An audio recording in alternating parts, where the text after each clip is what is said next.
Bħala professur tal-Kodba Mqazza, Pietru Paul Sajdon jibqa' magħruf l-aktar bħala traduttur tal-Bibja mill-ilsna oriġinali għal-ilsinna.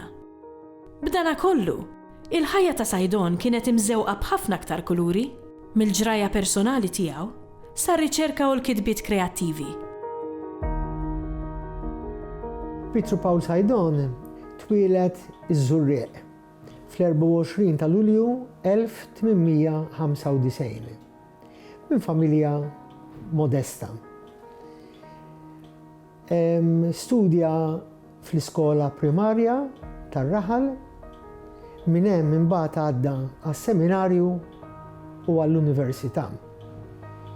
Kiseb l-ewwel il-baċellerat fil-letteratura, imbagħad kompla għal liċenzjat fil-teoloġija u fil-liġi kanonika. Ġie ordnat saċerdot nhar l-20 ta' Settembru 1919. Minn hemmhekk imbagħad wara li ordna mar jistudja Ruma fl-Istitut Bibliku li ftit snin qabel kien għadu kemm twaqqaf, istituzzjoni prestiġjuża għadha wieqfa sal-lum li tispeċjalizza fl-istudji bibliċi. U minn hemmhekk fl-1923 ħal liċenzjat fis-Sagra Scrittura. Il-ħolma ta' Sajdon mill-ewwel kienet li l-pajjiżna jagħtih traduzzjoni tal-iskrittura mqazza mill-ilsna oriġinali. Li dak iż-żmien di ma kienx ħaġa komuni. Ħafna traduzzjonijiet tal-Bibja kienu jsiru mill-Latin, dik li jgħidu l-Vulgata.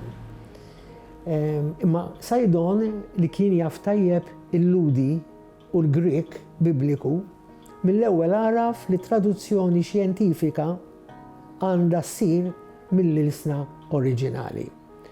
U allura beda jaqleb ktieb mill-ilsna oriġinali li kien il-Ludi u l-Grek. U minn hemm bdiet it-traduzzjoni tal-Bibja li tagħna Monsinjur Sajdon. Ma nixtieqx nieħdu l-impressjoni li Sajdon nassoċjawh biss ma' traduzzjoni tal-Bibja, għalkemm din hija il-magnum opus tiegħu. Imma għandu kitbiet ukoll kreattivi. Stejjer żgħar, ħelwin, ambjentati f'ambjent rurali, tajjeb, tieġ fraħal, l-aħħar jiem tas-sajf f'Benajsa, u għandu kitba ħelwa ħafna. Dawna narrazzjonijiet li jiġbħu ħafna in-novelli ta' Temi Żammit. Għandu wkoll imbagħad epigrammi.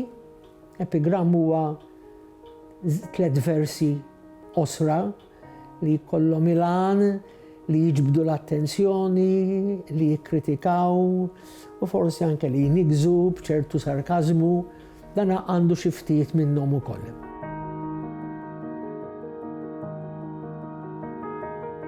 Sajdon kien bniedem pjuttost riservat, kien bniedem moti kollu kemm hu b'dedikazzjoni għall-istudju u anke għat-tagħlim.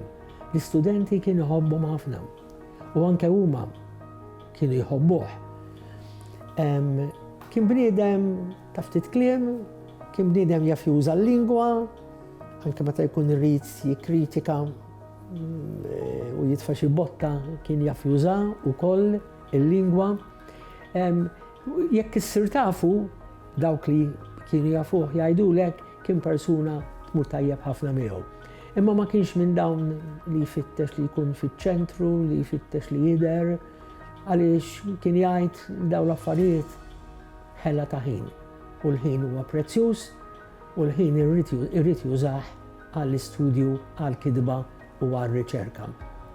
Imma dawk li kien jarhom li jkunu iridu l-istudenti li kien jagħti qalbu u ruħu kollu kemm hu.